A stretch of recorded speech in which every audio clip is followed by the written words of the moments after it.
Moi taas. Mä ajattelin kertoa vähän tuon mun fibromyalgian taustasta liittyen tähän, kun lähden kokeilemaan tätä Nordinin Free to Heal-menetelmää, miten saan sen avulla vaikutettu tähän fibromyalgiaan. Mulla fibromyalgia todettiin joskus siinä 2022.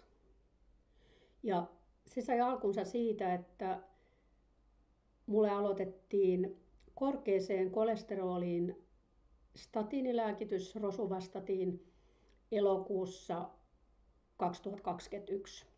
Ja ensin mulle ei tullut mitään sivuoireita siitä. Ja mä olinkin jo siinä uskossa, että mulle ei siitä sit mitään sivuoireita tule, vaikka olin kuullut näistä, että se on aiheuttanut monille kipuja. Ja sitten noin pari viikkoa aloituksen jälkeen mä rupesin huomaamaan mulla lihaksistossa kiputiloja ja kävin apteekissa hakemassa esimerkiksi upikinonia, jonka sanotaan auttavan siihen.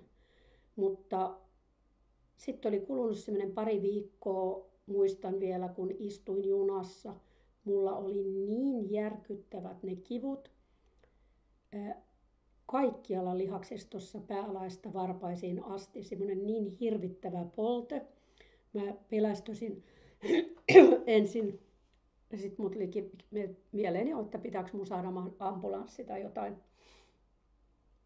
siihen. Ja nämä kivut jatkus.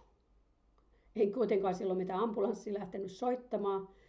Ja menin sitten, kun se ei helpottanut, niin menin oliko seuraavan päivän lääkäriin ja kerroin näistä hirvittävistä jalkakivuista ja kaikkialla on niitä kipuja ja se oli aamulla esimerkiksi kun mä lähdin liikkeelle ensimmäisenä kun mä laitoin jalat lattiaan niin jalkapojissa myös tosi voimakas kipu kaastus niiden päälle. Ja mulla sitten kuukausien aikana niin mulla tutkittiin tosi laajalti niitä kipuja ja epäiltiin monenlaisia tai poissuljettiin monenlaisia sairauksia MS-taudista lähtien. Ja mä söin kaiken kaikkiaan sitä rosuvastasiinia semmoinen noin 50 päivää, kunnes mä sitten lääkärin kanssa sovittiin, mä lopetan sen ja hän sanoi silloin, että joo, että jos statiini aiheuttaa näitä kipuja, niin se on yleensä noin viikon verran sit, kun ne on poistunut, mutta muuten ne kivut ei poistunut. Ja mulla tehtiin seuraavien kuukausien aikana mulla tehtiin tosi laajalti tutkimuksia, mulla otettiin aivokuvauksia, tehtiin jaloista hermoratojen tutkimuksia, eli sähkövirtaa johdettiin. Mulla tehtiin sairaalassa semmoisia ihon kylmä-kuuma tuntotutkimuksia, otettiin ihon pinnasta näytepaloja ja tutkittiin hermoratoja ja otettiin verinäytteitä ja siis mä en edes muista mitä kaikkea. Ja mistään ei mitään, kaikki näytti ihan normaalilta ja sitten tosiaankin niin lääkäri sanoi loppujen lopuksi, että ei tästä nyt jää mitään, että fibromyalgia.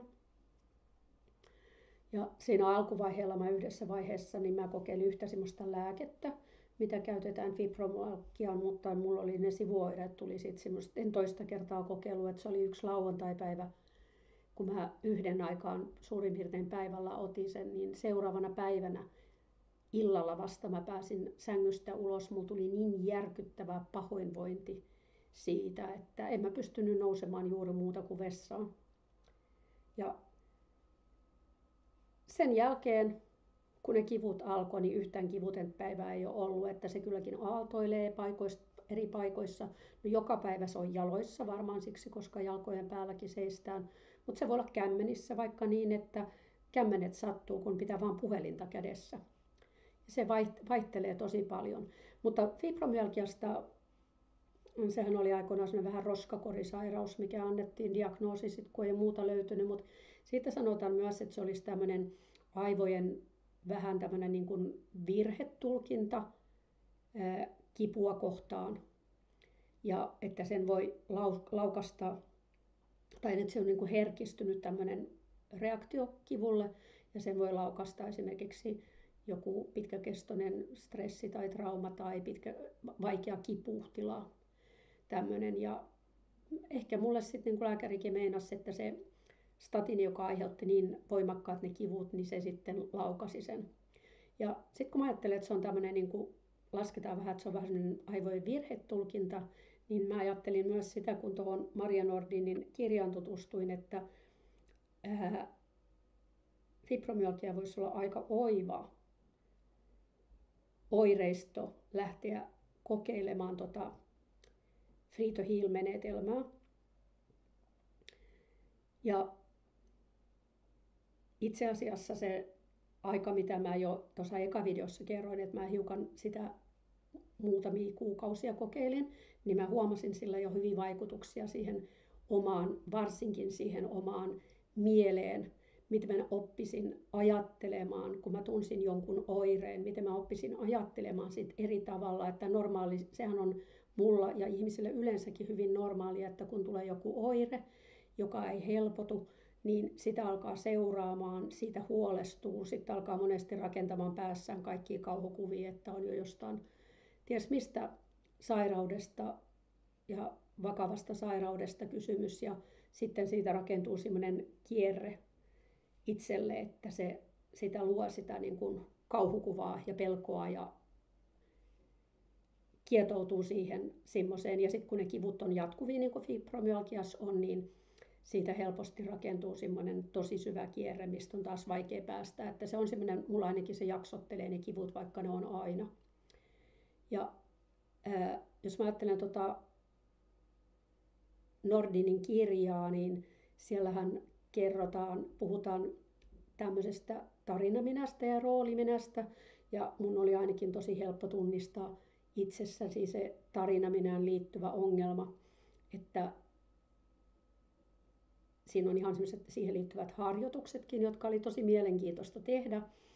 Ja huomata se, että todellakin mä oman tarinaminäni kohdalla, eli jos multa kysytään, että me pyydetään kertoa vähän niin kuin mun oma elämäntarina, että kuka mikä mä oon, niin kyllä mä lähden kuvailemaan ja kertomaan itseäni valitettavasti niiden negatiivisten elämäntapahtumien kautta, että minkälaisia ongelmia ja vaikeuksia mulla on ollut elämässä. Ja se on se tapa, mistä tarvitsisi päästä eroon, koska niiden omien ajatusten kautta me ruokitaan sitä omaa olotilaamme. Ja tähänhän perustuu tämä, mistä Nordin kertoo tuossa kirjassa ja selittää hyvin sitä tarkasti sitä aivojen neuroplastisuutta.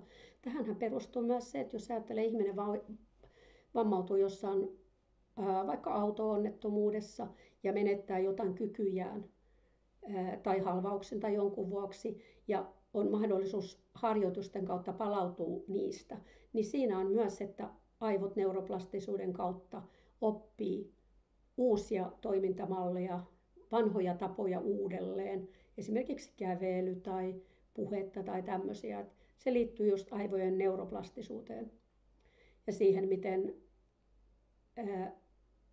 aivojen hermoratojen välillä rakentuu niitä linkkejä, jotka sitten vaikuttaa monin eri tavoin meidän elämään. Ja palatakseni tähän tarinaminään, niin itsekin kun huomaan, että se oma ajatusmaailma, kuka ja mikä mä olen, valitettavasti rakentuu hyvin paljon niiden elämän negatiivisten kokemusten kautta, niin niiden kautta sit myös ylläpitää sitä omaa huonoa oloa.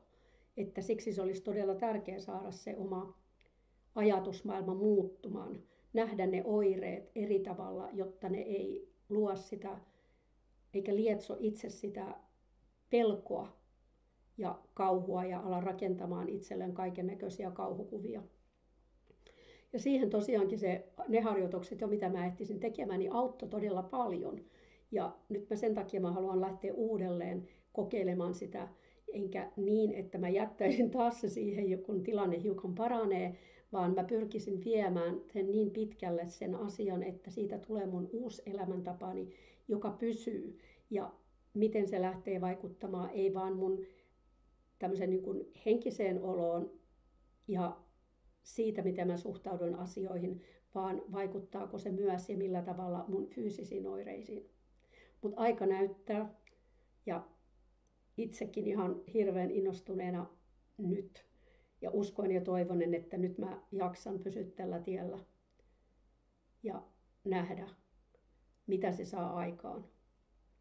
Mutta jälleen palaillaan asian tiimoilta. Moi!